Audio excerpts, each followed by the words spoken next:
A second reading from the letter Paul to the Romans. Are you not aware that who were baptized into Christ Jesus were baptized into his death?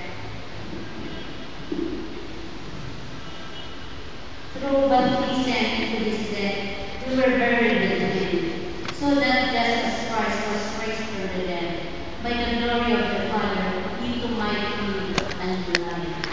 If we have been united with him through likeness to his death, so shall we live through life resurrection.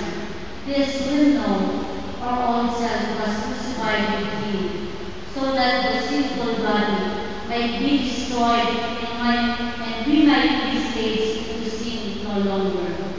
A man who is dead has been freed from sin.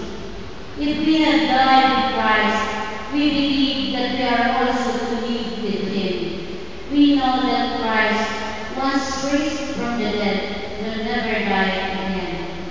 Death has no more power over him. The word of the Lord. Thanks be to God. Please stand.